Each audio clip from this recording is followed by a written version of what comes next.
Boom. Once again, the three of us are back to drink, laugh, get curious, and in general, just be stupid online. My name is Riley Wilson. I'm the conscious bartender. I am the whiskey greenhorn, learning anything and everything I can from these yahoos about spirits and drinking. I'm a Northwest Whiskey Man. I am a collector, saver, hoarder, and drinker of all that is whiskey. Today, we are discussing the best prices of bourbon under 30. You sound very excited about that. I kind of am. I'm sitting here going, man, how good is Richard at doing this, and how bad am I? Well, see, so, and that's where I got caught in a pickle. I'm like, okay, is it what I think is the best for 30, or what do I think he'll drink? Now, I went the direction of, now again, all these prices are relative to where we live. We live in Oregon, liquor controlled state, but so no sales tax, no nothing. I went with what I thought the whiskey guy would drink. I mean, the non-whiskey guy would drink. Yeah. Something approachable. Now, everybody else I personally got a lot of, you need to do Wild Turkey 101, which I thought would probably be too hot at 50% alcohol. And then I would have taken Makers, but Makers, I think the cheapest one in Oregon. See, man, I went the other way because I was like, I'm trying to listen to Chad and what he drinks. And the one thing that he keeps going back to, like he really liked, was that Jack Daniels. And that thing was hot. Well, now we got a little psychology going on here. Bartender versus the whiskey nerd, Right. Okay, so I thought I'd throw a wrinkle in here. How about we do this? Whoever Chad picks, if he picks your bottle, you get to keep the loser's bottle. Ooh. What do you say, Robbie? You in? I'm in. All right. Now, how we did this is I went out and foraged and found bottles and that we were going to do for this, and I poured it into one labeled bottle A and one bottle B. Now, bottle A and bottle B. Now, he doesn't know which one it is. I do, though. But here are contenders. These are what we went with. What did you go with, Robbie? Cooper's. You don't want to reveal which one it is yet, because no, but you don't know. But you don't. You know won't have any. Yeah. You don't know which one is in the bottle because it's not labeled. Oh, gotcha. It won't tell you which one it is. All right. So you guys are going to tell me kind of what I'm in for, but I still don't know. I'm going to tell you what you're in for, but you're not going to know which one is which until we tell you. You're going to say, "Oh, I like A, I like B," but so which one did you go with? Cooper's Craft. Cooper's Craft is a newer whiskey out of the Brown-Forman portfolio. It is basically a blend of Old Forester and Woodford Reserve.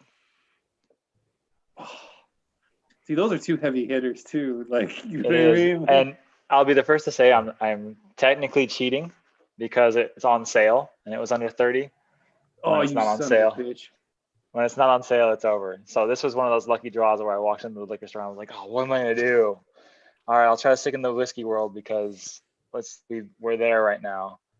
What am I gonna do? So you went high proof too. So I mean that's interesting. Was that 50%? Yeah. I'm not going to say too much. We'll talk about it afterwards, after Chad tastes this. But in my opinion, of like very all-rounders, ball-hitting bourbons, like this is up there. Now I went with a small batch, 1792 small batch. Now I went with this one. Now this I forgot who this one is. The Barton. That's right.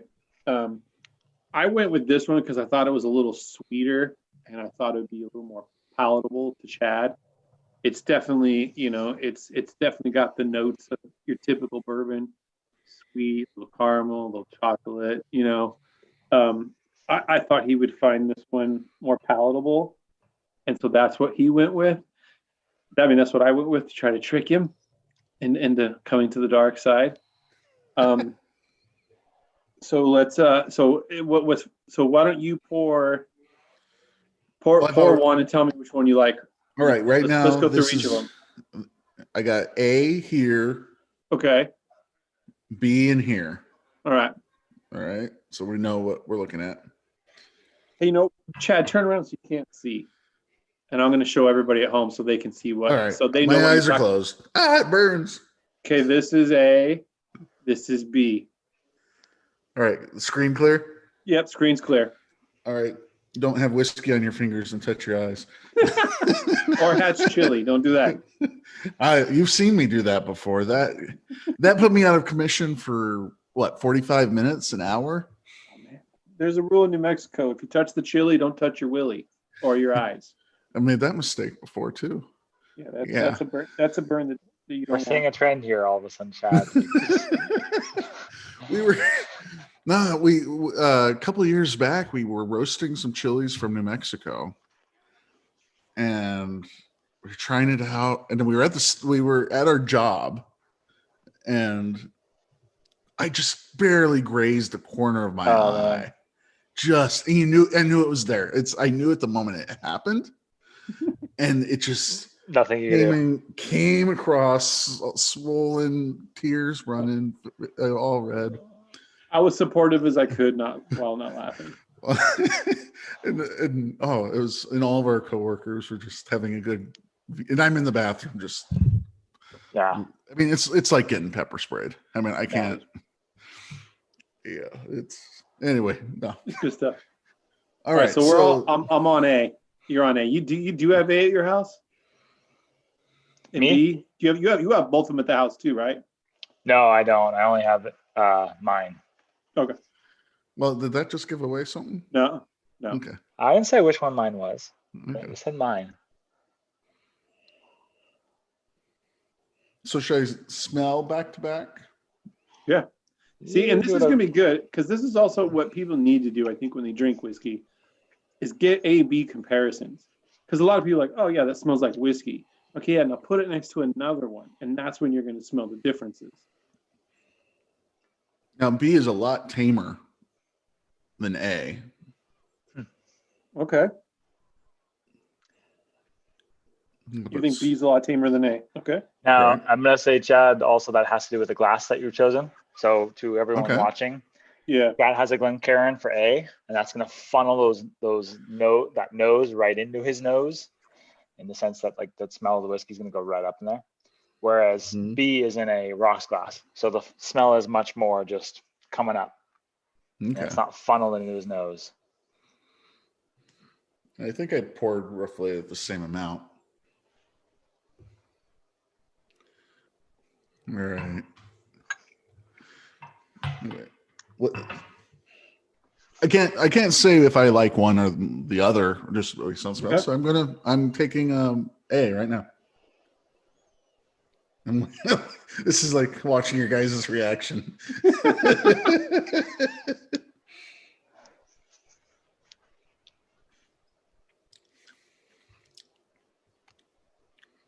I like that. What is it about? What is about each one that you like? Like, let's go through that. Like, what flavors do you get? What do you like about it?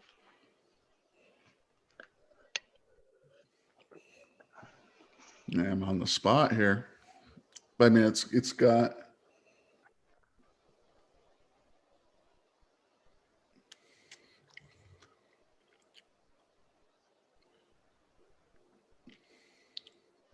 I hate to use the word kind of like a cherry or like almost like a.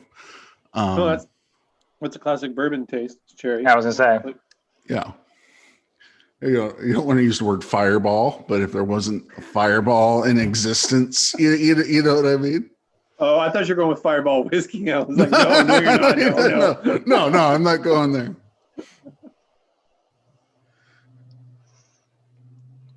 But notes of like cinnamon, cherry. Yeah. Yeah, those are all classic bourbon notes. Molasses on occasion. Caramel, toffee. Peanut butter, depending on. Yeah. Mm-hmm. Yeah, your baking spices, which are, nutmeg. Right. allspice, cinnamon, vanilla, obviously is a super common one. Is that what you guys get? That's what you're getting from this? Well, I mean, those are typical ones. Well, yeah, I can find some double bubble in this. Yeah, Buffalo Trace, you'll get grape for some reason. This I could get the double bubble from this. All right, let's take a little bit of B here. Let me cleanse my palate. See, I thought I poured the same thing into both glasses, so I had to pour one out, and I didn't. They just smell that much the same. That's hilarious. I was like, holy shit, I gave these the same.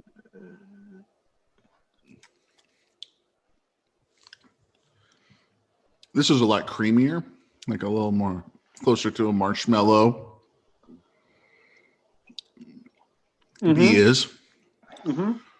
B is just based off of what you told me earlier. I'm just coming out straight. I'm thinking B is that mixture of a Woodford Reserve and a Forester. Why do you think that? Because it just reminds me of when I've tasted Woodford Reserves. So it's like, okay. So this is closest to that in my head right now. Yeah.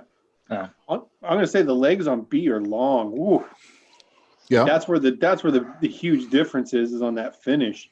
The flavor and the finish, big time. Keeps going. Smell. They're pretty dead on to each other almost. But do you like I like them both. I like them both. I think A has more. God, you guys are killing me here.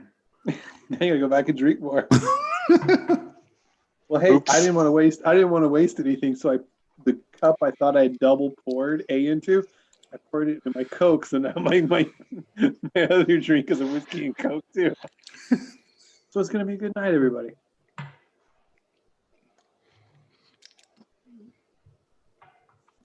I think B is also the higher proof.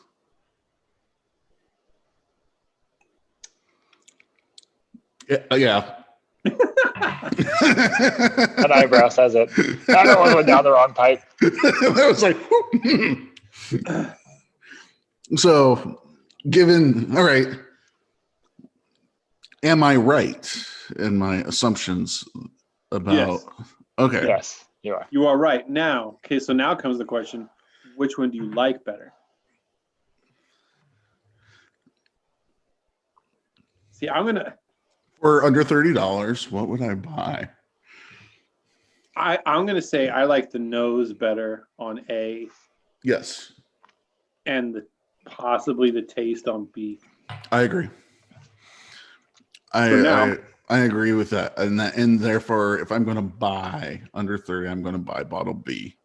Son of a bitch, you're wrong. See, just based on nose at the very beginning, I was leaning towards A until I was doing it back and forth. And I mean, there's the importance of tasting things, to your point, Richard, side by side, because honestly, if you smelled these together, you would have a hard time picking them out differently. But I mean, I haven't tasted 1792 in a while, but I remember it tasting amazing. And I remember the nose being good. Oh, it's good. Cooper's Craft is. The nose falls a little short on the Cooper's Craft, to be honest. So raise up the bottles. Which one was A? Which one was B? So I know. B. Okay. So that's B. Okay. And the Cooper's, as you're saying, is the mix. Yeah.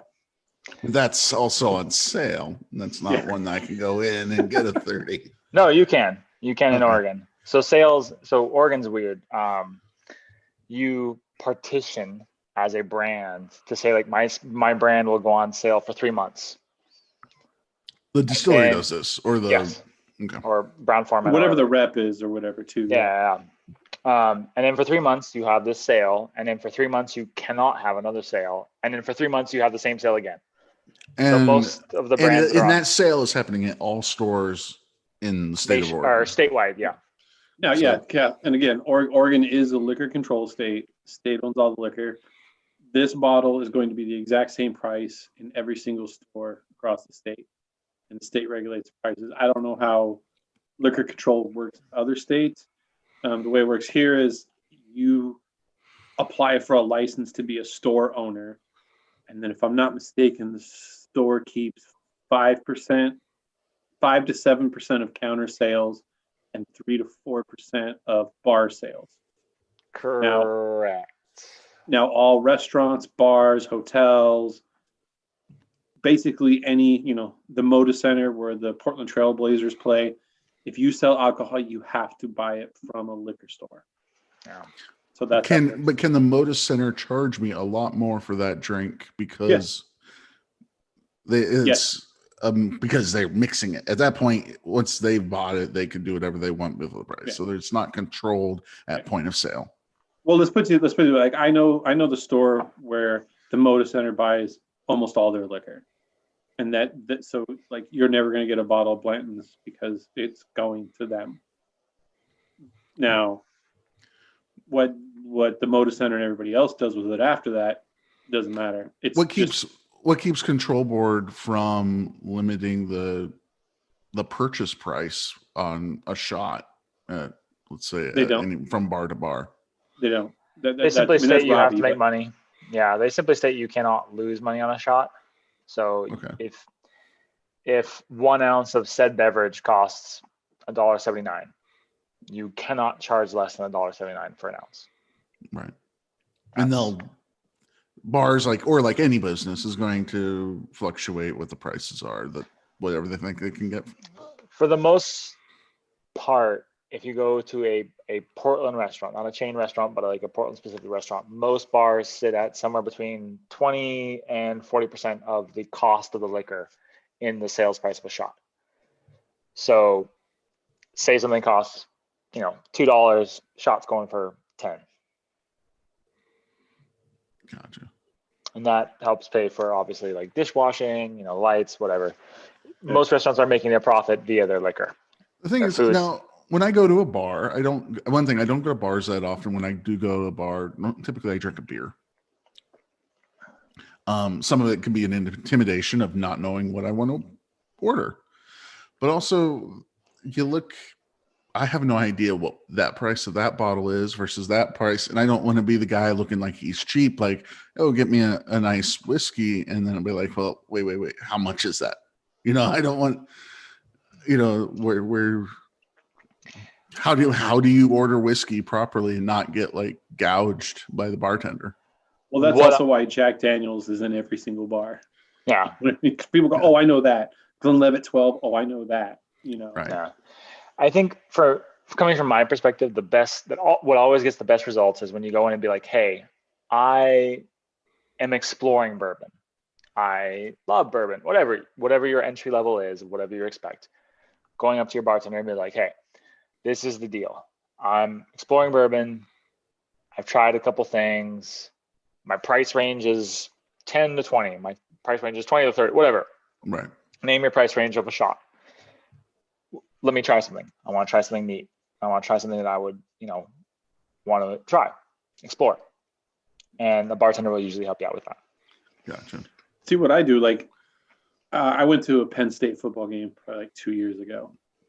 And I went to this bar and it was all local beer and all local whiskey. And I just, cause I couldn't pick. So I was like, I told the bartender, I said, hey, if you were off right now, you could pour yourself something. That's what I want. I almost 9 times out of 10, you're not going to be disappointed.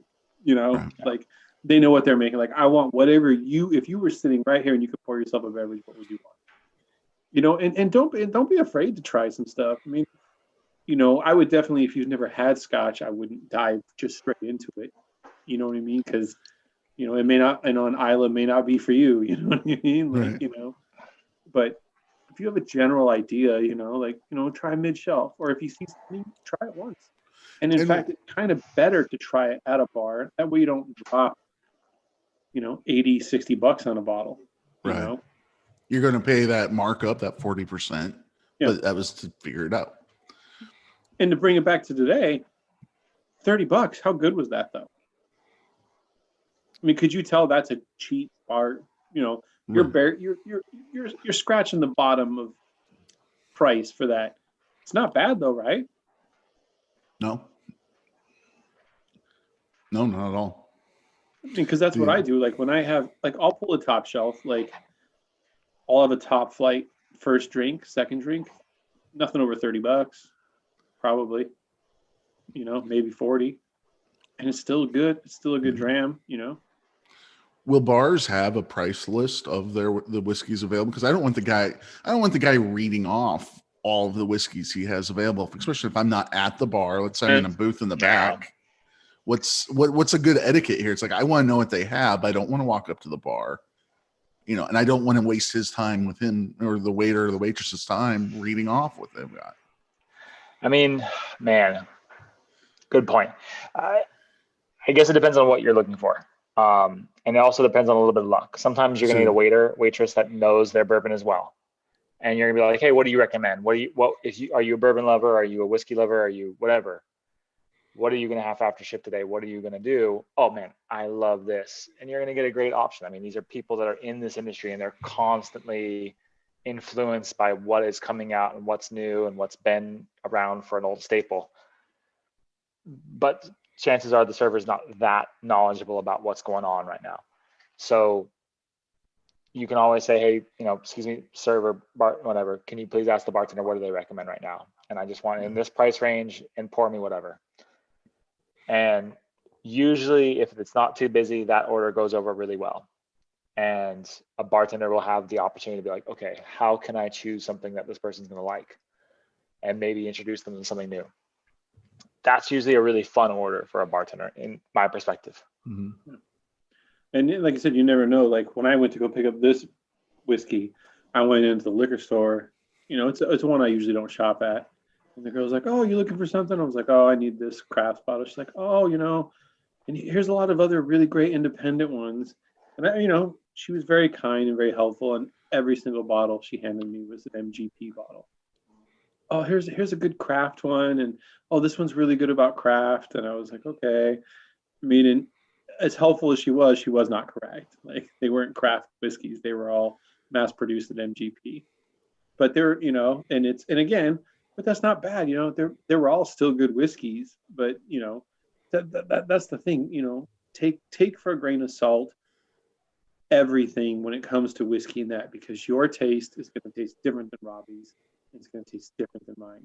Like I could have sworn sure as shit you were going to like the 1792 because it was sweeter. But then it doesn't mean I didn't like it. I mean over anything. Like I went sweet. I'm like, I'm going to go sweet. He's going to like this. And Robbie remembered right off the bat, oh, he loved that Jack Daniels because it was hot as shit. And I was like, and the moment he said that, I was like, fuck, he's right. Damn it. Like, that's my job as a bartender. Like that is how I'm taught. I tune into what people say about what they like about certain things. And it's like, okay, which ones has Chad shown the most interest in? So far, every episode, he goes, man, that Jack Daniels, oh, that was a good one. And it's like, all right, the thing is, Jack Daniels about? And right now, this, I think, has topped the Jack Daniels of what I like. I think this is the new benchmark for me. Oh. I mean, a lot of people are putting that Jack Daniels Rye as the whiskey of the year. But at the moment, I'm drinking this. It's the best when it's in front of you. And also, it's the best when it's in front of me, and it's under $30. I mixed them, and you know what? I did a mix, and it's good. I just poured both samples into one cup, and that's a good pour. You know what I mean? Now I'm a blender. I was going to say, everyone watch out. Here comes Richard, the blender. Like, this is 2 episodes, and he's blending things together. Oof.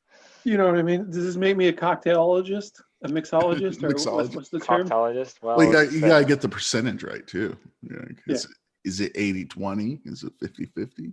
When he starts measuring in microliters, we'll be like, all right, shit. Wait, hold on. Is that American? I don't know. That doesn't sound like American to me right there. That doesn't sound. That's where zeros on the end of things. There's no addition and subtraction involved in this. 1 second, Al. I'm going to grab something. Okay. Go for it. Oh, so while he's gone, let's talk whiskey. Okay. He's wrong, and we got to get somebody else in here. His taste is for shit.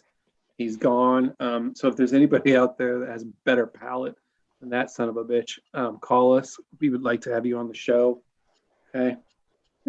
Yeah, I mean, 100% agreed. Sore losers here just need to. No, I mean, that's an amazing bourbon. And when you want to look back at like what has been on the back bar shelves of bars for the last 10 years, 1792 was there. And then it fell off the face of the earth for, God, 5 years there. And now it's back with a vengeance. Well, literally almost every comment I got was, you went 1792. The only thing they good is they're foolproof. And I was like, oh yeah. And like, I mean, trust me, I got thrown into the woodshed. Like, why didn't you do Wild Turkey 101? Well, now that I think about it, I probably would have won with Wild Turkey because that shit. Probably. So what was your strong second? Like, what would have been your second choice? I was gonna go with mine, which would have been Evan Williams Bottled in Bond. So my other one that I was looking at, it was between Cooper's and Evan Williams Single Barrel. Oh, see, that's a classic. Oh. And I was like, oof. So to those of you that don't know, and I'm going to shoot myself as I say this, like Evan Williams Single Barrel is probably one of those single most amazing bottles of bourbon on this planet. Not for its taste per se, but because every single legal label that you can put on a bottle of bourbon, it has. And it's under $30. Like, that is an achievement. What do you mean by legal label? Like regulation, requirements. So to get nerdy here. So by bourbon, you have to be 51% corn minimum. You have to be aged for minimum 2 years. Distilled no higher than 160. Entering a barrel no higher than those requirements. Yeah. That's just to be bourbon. A single barrel means that it's coming from one barrel. Barrel strength, meaning that it is not being watered down. Bottle and bond, meaning that it's bottled under the supervision of the government and has to come from like one season and whatnot. One distiller, same warehouse. Like it's highly regulated. So what keeps one bottle from being? What keeps the variables one bottle to the next if everything's coming from the one? The simplest one would be to say like, so for example, say I'm going to blend, like say Cooper's Craft. Cooper's Craft is a perfect example. There's no age statement.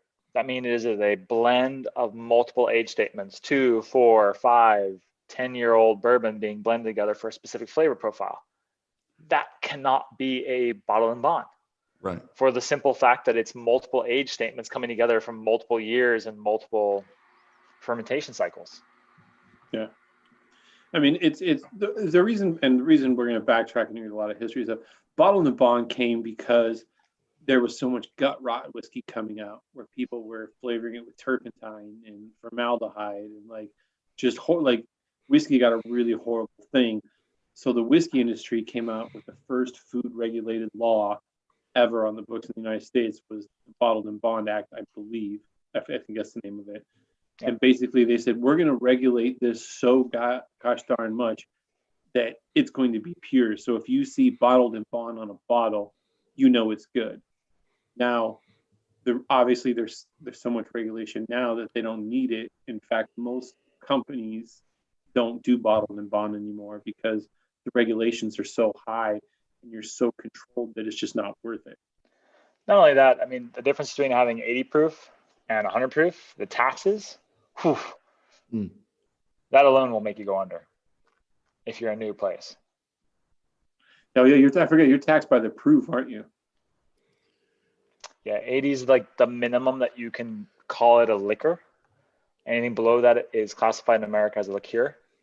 So you cannot have bourbon as a 76% bourbon. That would be classified as a bourbon liqueur, which is funny. You go down to Mexico and you'll see tequilas at 78, 72 proof. But then they're brought back up here for the United States because they could not sell them as tequila. They'd have to sell them as a tequila liqueur. So, gentlemen, I was up at my in-laws' house last weekend and found in an old box was a bottle of something. I don't know what it is. It's got a little sediment at the bottom. I'm going to say port.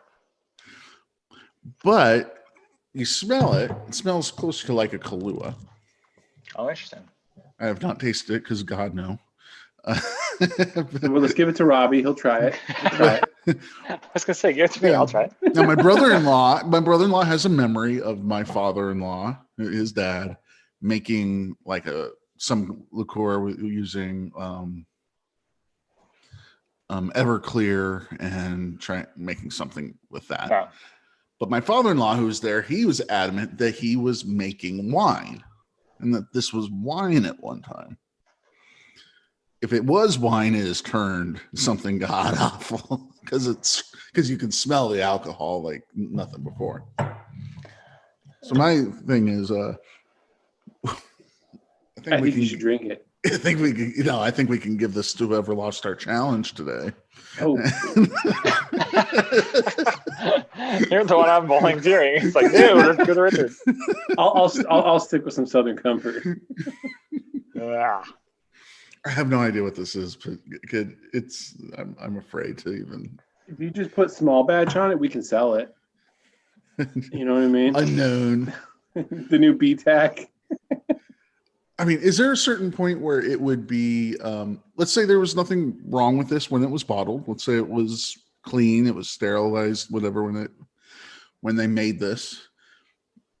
Would this be unsafe to even sample? Probably not. I mean, unless you're seeing like white, blue, or green floaties in there. If it's wine, chances are it's gone vinegar. That's fairly high. Right. So if you're smelling vinegar, then chances are it's a wine, or it was a wine. If you're smelling alcohol, chances are it's an Everclear infusion. And either no dark really, is. I think somebody made some purple passions. So if they did the Everclear thing, what would they have done to make this? I mean, if it was a Kahlua, Everclear is you. I mean, depending on what state you're in, there's different proofs out there. But in Oregon, 190 proof is fairly common here, and you're just infusing. Infusing means that you're letting ingredients sit in it like a tea, and they're infusing and they're building their strength. So most liqueurs are made in that fashion, unless you want to get really sciencey and then buy a rotovap and distill at certain temperatures and crazy shit. Would they have done it in the bottle? How would they have? I'm trying to think of how I'm thinking how my father-in-law with in the back of the garage would have done this. Probably would have grabbed some kind of container, whether it's a bucket or old paint bucket, whatever. Filled it up with alcohol, thrown in the ingredients, let it sit for a month, then bottled it. Hopefully, he would have watered it down. Yeah, because there's some. I don't know if you can see. There's some sediment that kind of rests on the neck there. Yeah, could just be ingredients that was infused. Yeah. Sorry, the more I look at this, I think Robbie cheated. Oh, 100% cheated. The more I look at his bottle, like it didn't really fit. Like I think I was cheated. The more the more you don't want to drink this. Yeah, I'm not even. I'm getting out of drinking that son of a bitch right there. That is a hard pass. Now, if this was a wine that my father-in-law said it was, which my father-in-law is old enough that he might not really remember. It would have turned to how long would it have taken to turn to vinegar? In a clear glass, not long. Yeah.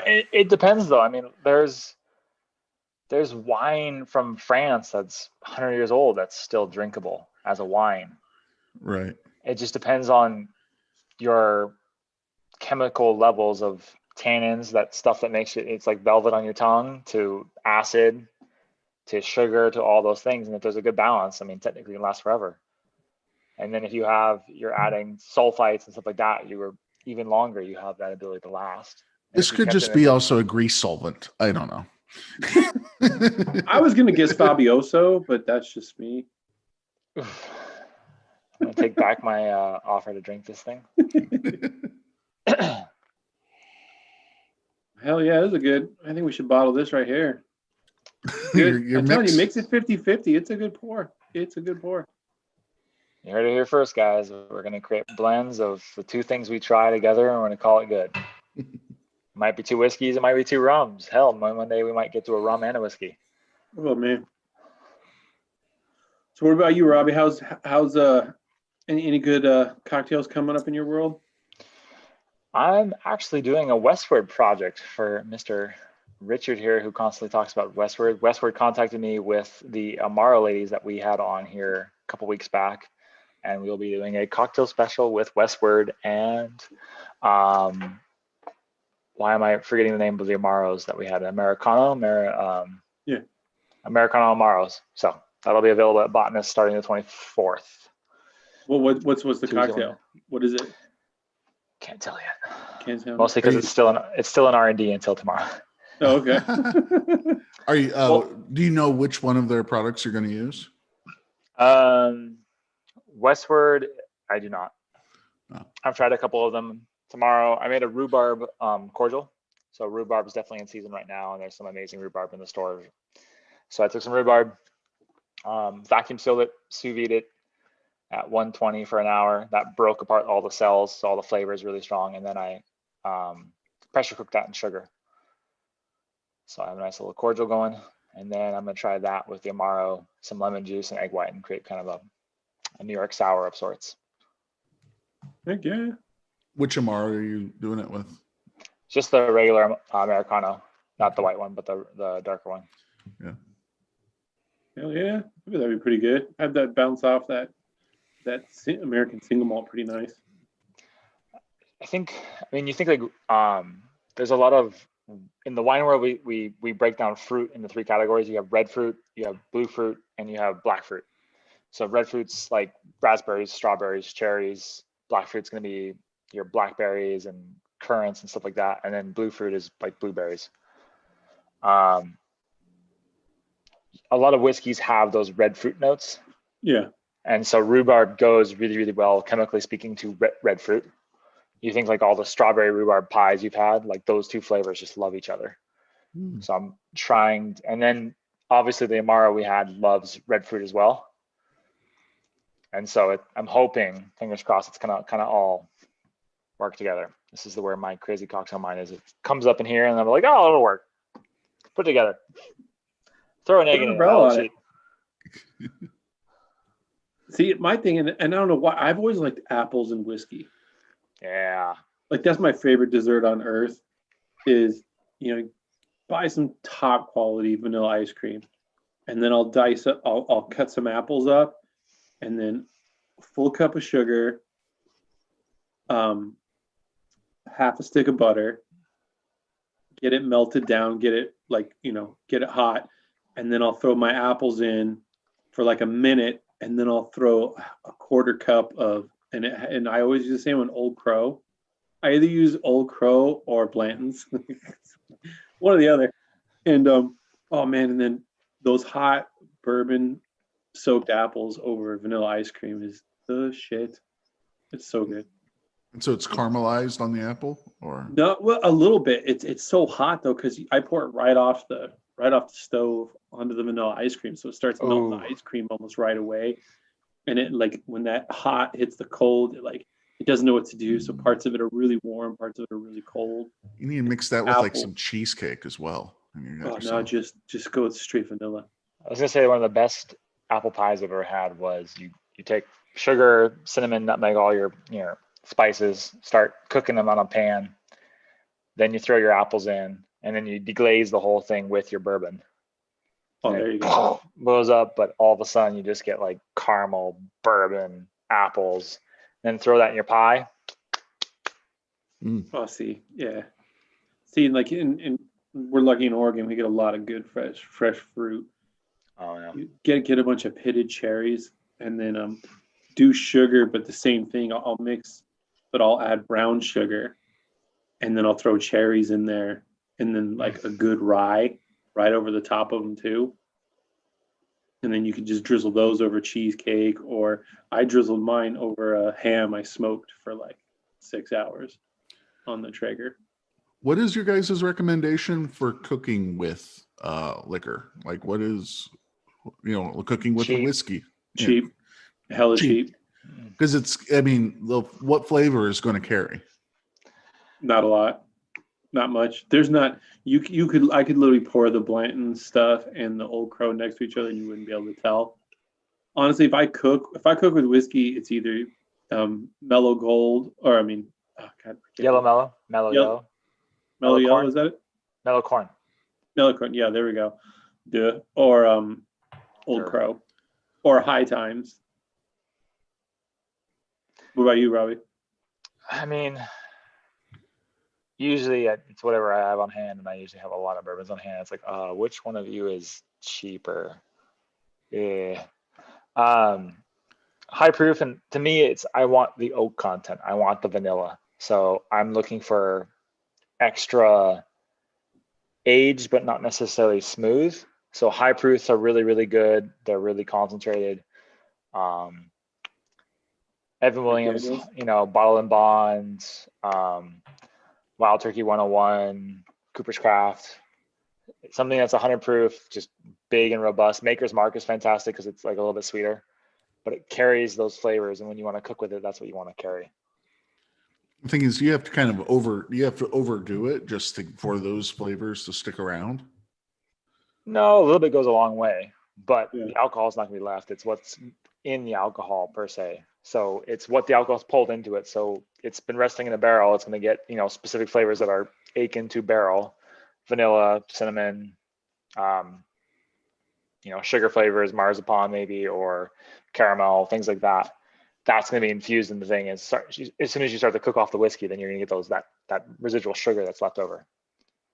And even if you cook it for longer, like I know, it's kind of like when you do like a Dutch oven and you put like a pot roast in there and you blast it with wine, put like 4 cups of red wine in there, you're going to get those dark fruit flavors out of that wine. You know what I mean? You're not going to be able to tell, oh, this is a Cabernet. Like you're not going to tell. It's just going to taste like, oh, somebody cooked with this wine.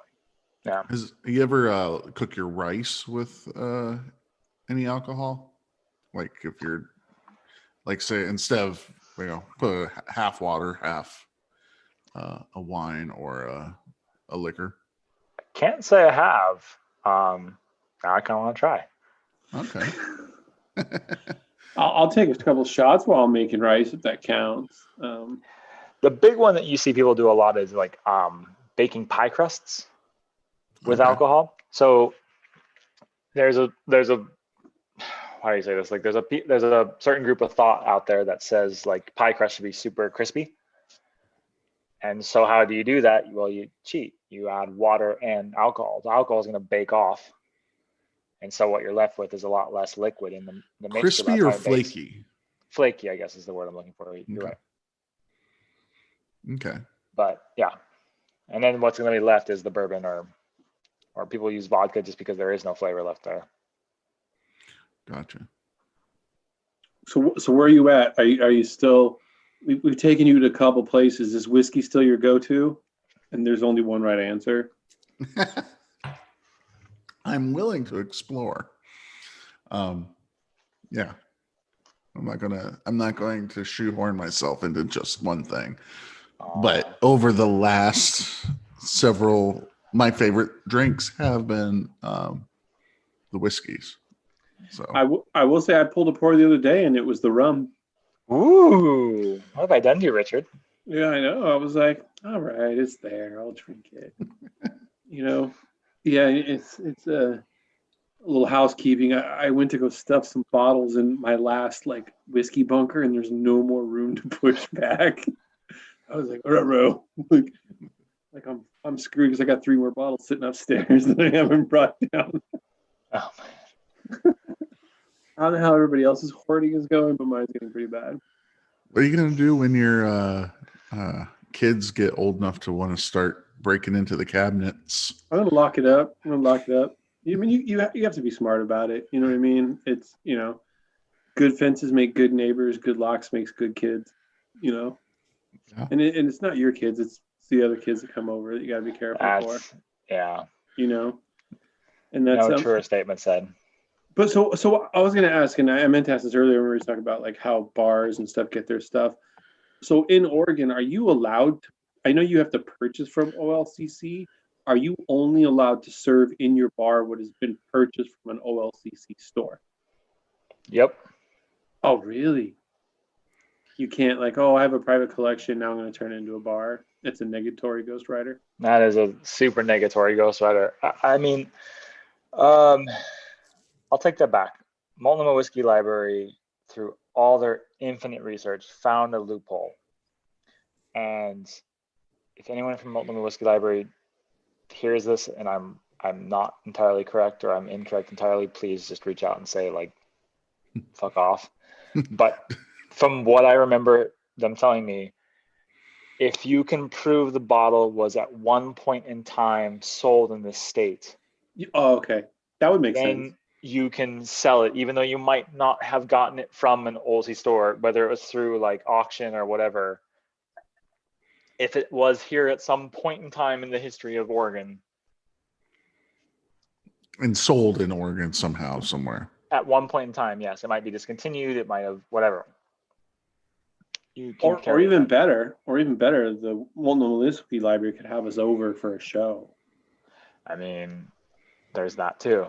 But I mean, Multnomah Whiskey Library was one of the first places that was super famous for having all of these like estate sale bottles, like super rare, super old, limited edition whiskeys that they found in like estate sales or like yard sales or whatever. Like they hunted and they found this stuff, and that was how they kind of got through that whole law. Was they argued with OLCC forever and said like, this person has this at this estate sale because it was sold at one point in time in Oregon. Chances are. And for those of you who don't know, Whiskey Library, Multnomah Whiskey Library, look it up. It's a pretty huge bar. They had an incredible selection. I would probably put it as one of the most extensive whiskey collections in the United States. Next to next to Cannon, which is our neighbor to the north. Yeah, I mean it's hard to get in. It's not as hard now because of COVID, because of restrictions, but for a while there, it was a 6-month waiting list to get in. You're gonna pay for the price, like you're gonna pay for what you're getting because they have to hunt those bottles.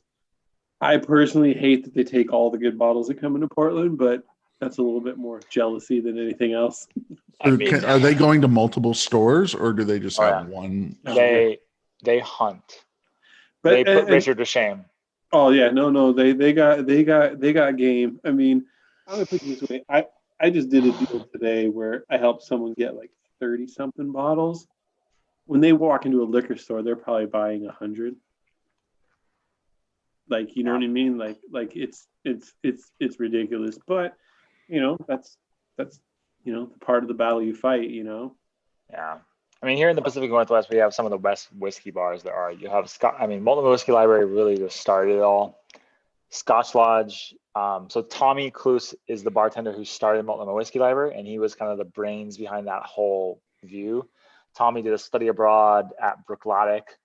He's super well versed in everything there is Scotch. And then he opened up his own place, Scotch Lodge. And there's some pretty cool bottles there.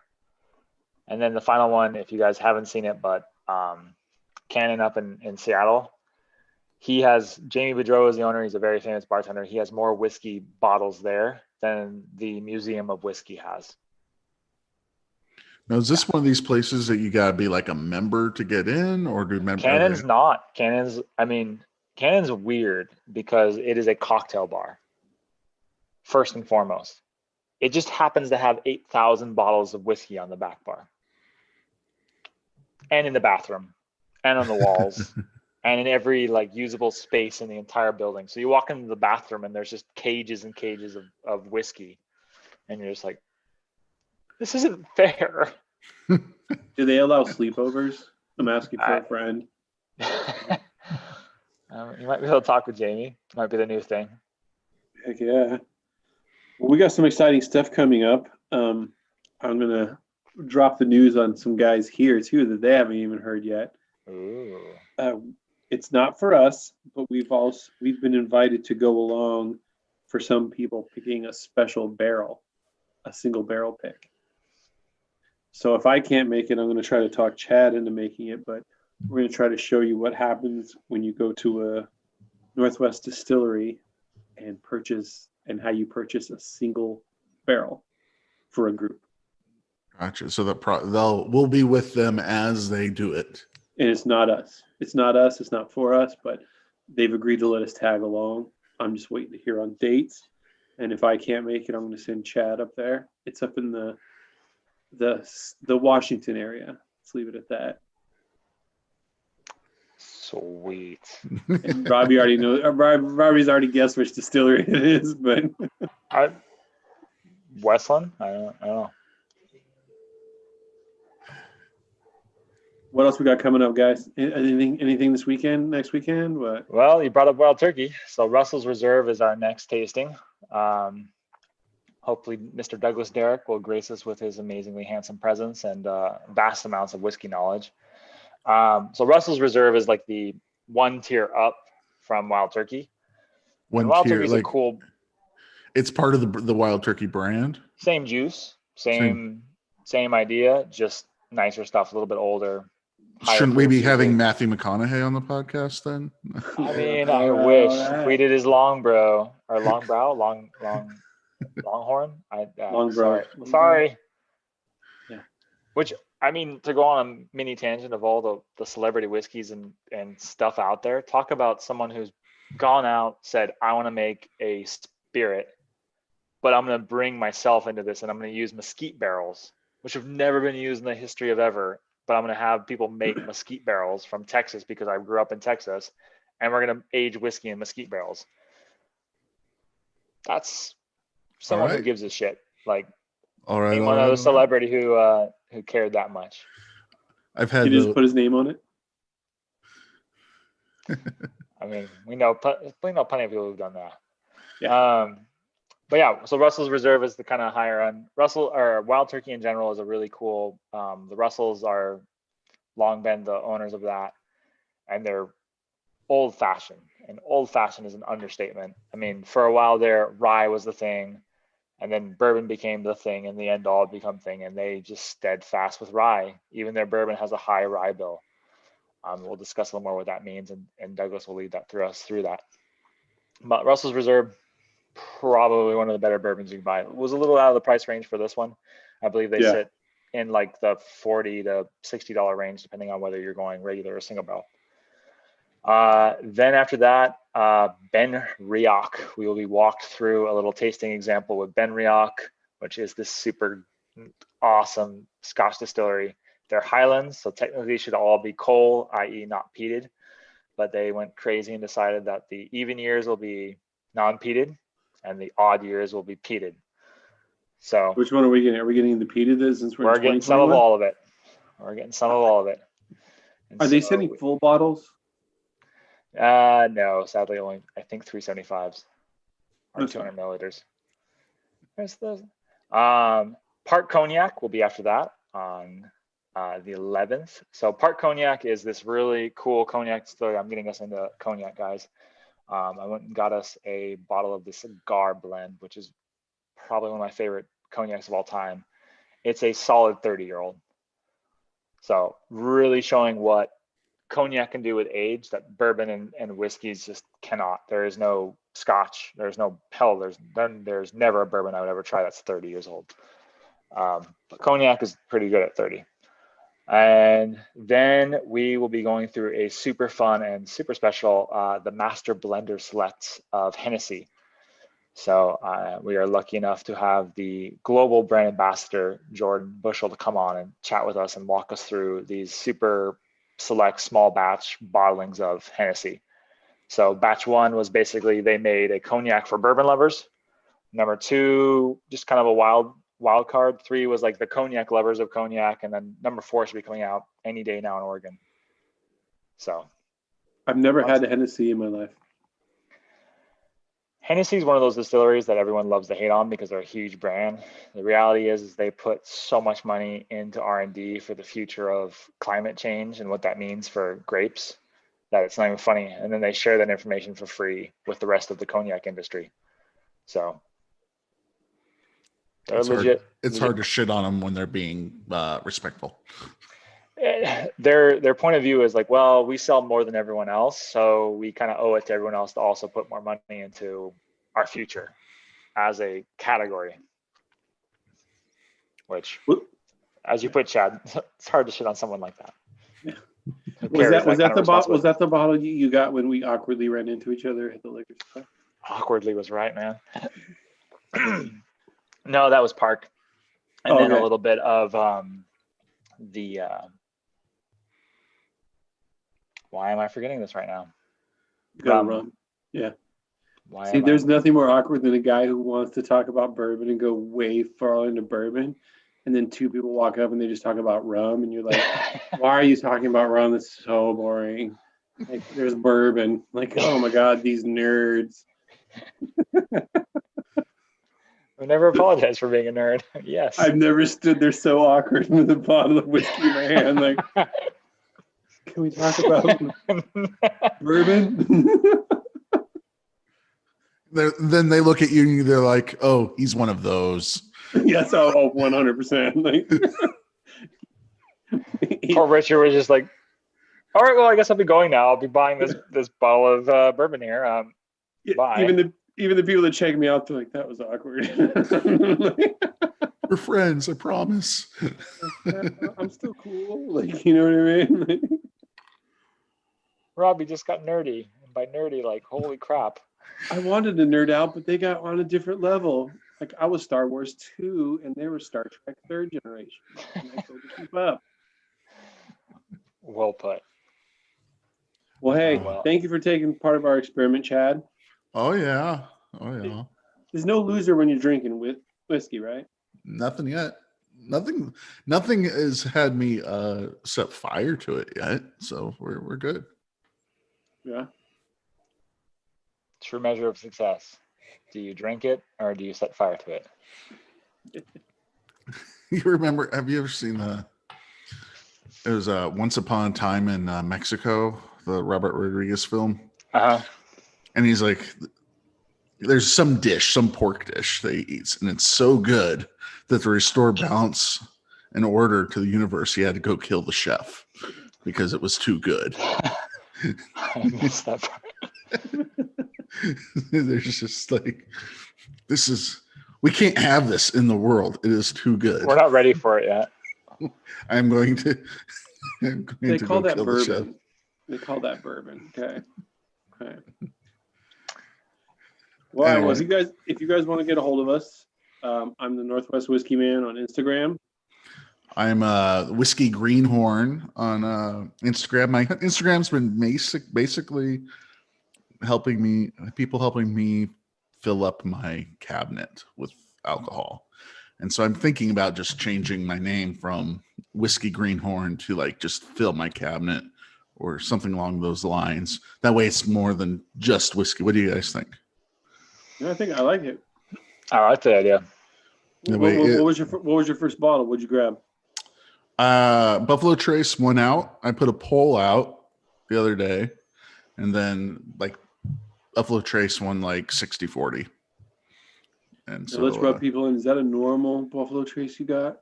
Or what? No, that ended up being a store pick.